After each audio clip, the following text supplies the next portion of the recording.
Hello everyone. My concept of physics part 2 से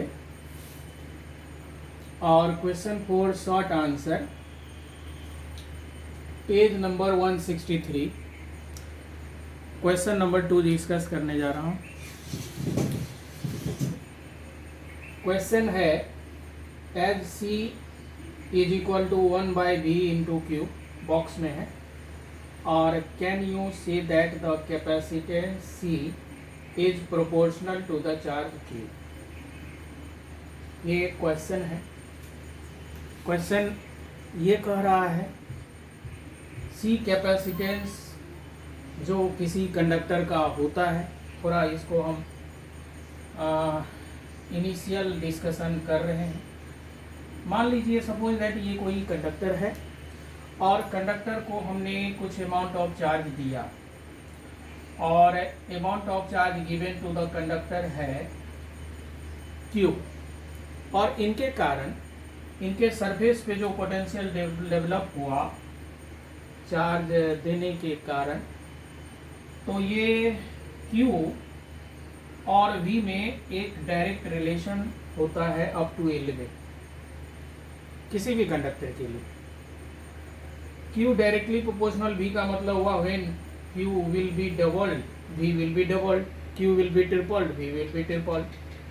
और जब ये डायरेक्टली प्रोपोर्शनल साइन को हम लोग हटा के यहाँ एक कांस्टेंट ऑफ प्रोपोर्शन इसमें रखते हैं तो यूजुअली यहाँ C लेते हैं और ये C कहलाता है कांस्टेंट ऑफ प्रोपोर्शन का नाम कैपेसिटेंस होता है। तो ये फार्मूला से C इक्वल टू लिखा जा सकता है Q/V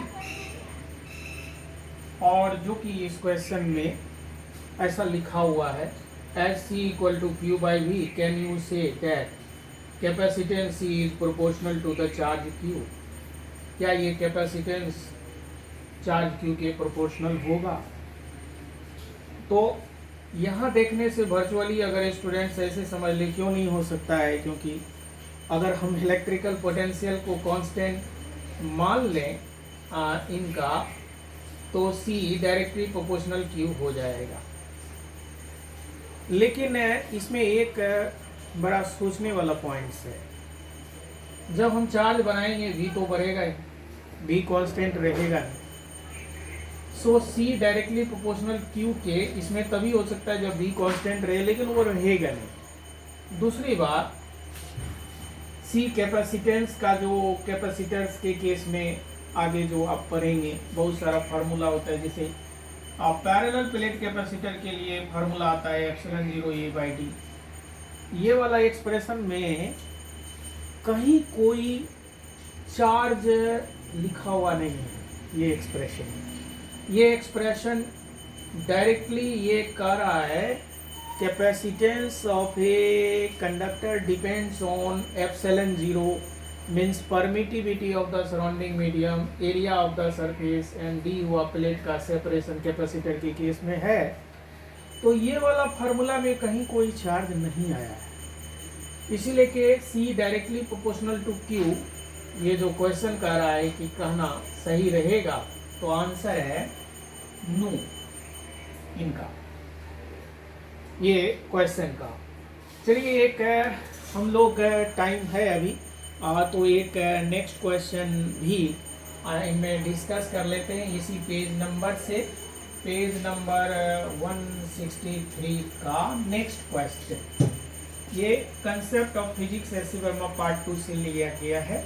हम ये क्वेश्चंस इसलिए डालते हैं कि ताकि आप इनको देख के कंसेप्ट्स न्यूमेरिकल्स रिलेटेड भी क्वेश्चन डालते रहते हैं ताकि आप ज़्यादा इसमें समझ सकें और चैप्टर्स को इजीली सॉल्व कर सकें। तो नेक्स्ट वाला जो क्वेश्चंस है मैं यहाँ लिख रहा हूँ, क्वेश्चन नंबर 3 है और वो क्वेश्चन में है ए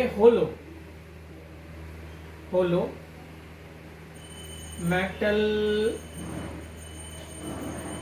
sphere and a solid solid metal sphere of equal radii are given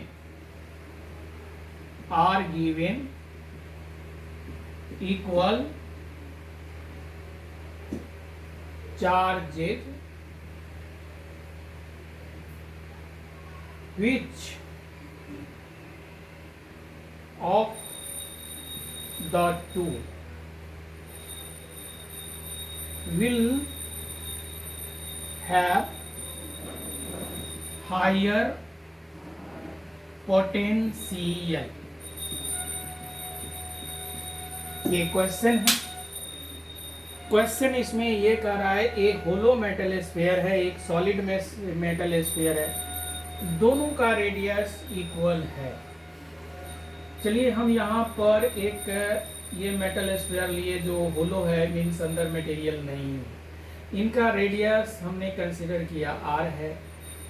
और इसी तरह का एक सॉलिड मेटल स्फीयर लिया, उनका भी रेडियस r है, लेकिन ये सॉलिड है। इनके अंदर मटेरियल भरा है, लेकिन ये मेटल है, और ये होलो है तो अंदर मटेरियल है ही नहीं। और ये दोनों इक्वल रेडियस का है, और इनके ऊपर हम जो चार्ज दिए तो ये होलो होने के कारण इनके अंदर तो चार्ज रहने का सवाल ही नहीं है, क्योंकि अंदर मटेरियल नहीं है तो चार्ज अंदर नहीं रहेगा। चार्ज एक इलेक्ट्रॉन पार्टिकल होता है जो हमेशा मैटर के साथ ही चिपका रहेगा, ऐसे यहाँ रहेगा।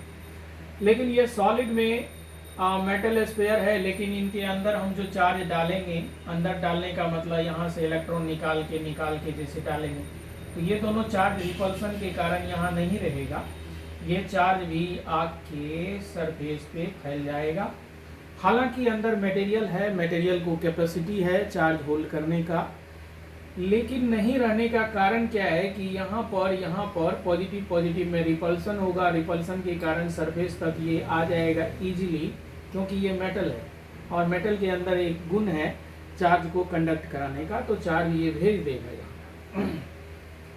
अगर यही नॉन मेटल रहता, इंसुलेटर रहता, तो यहाँ डेवलप्ड चार्ज, रिपल्सन तो होते रहता है इन दोनों के बीच, लेकिन रिपल्सन के कारण ये सरफेस तक नहीं पहुँच पाता अगर ये प्लास्टिक का स्फीयर रहता तो। लेकिन ये मेटल का है, इसलिए इसमें भी डाला गया चार्ज बाहर ही रहेगा, यहाँ रहेगा। और इनका अमाउंट Q है, क्योंकि ये क्वेश्चन ही बताया है hollow metal sphere, solid metal sphere equal radii का इक्वल चार्जेस दिया है हमने, तो which of the two will have higher potential. अब सरफेस पे पोटेंशियल यहाँ जो निकालेंगे इनके सरफेस पे, तो इलेक्ट्रिक पोटेंशियल का फार्मूला होता है 1/4πε0 NQ/R। क्यों ये सरफेस पे है, इनके भी सरफेस पे निकालेंगे तो 1/4πε0 NQ/R। तो यहाँ के फार्मूला से ये देखने से पता चल रहा है कि दोनों का फार्मूला सेम है, और इसीलिए के इलेक्ट्रिक पोटेंशियल दोनों का सेम होगा। इसमें which of the two will have higher potential, तो इसमें किसी का पोटेंशियल बड़ा नहीं है, हम बोलेंगे सेम। यही इनका आंसर है। तो चलिए आज थोड़ी देर के लिए ये 2 क्वेश्चन हमने डाला है, फिर नेक्स्ट आगे डालेंगे। Thank you, best of luck, bye bye.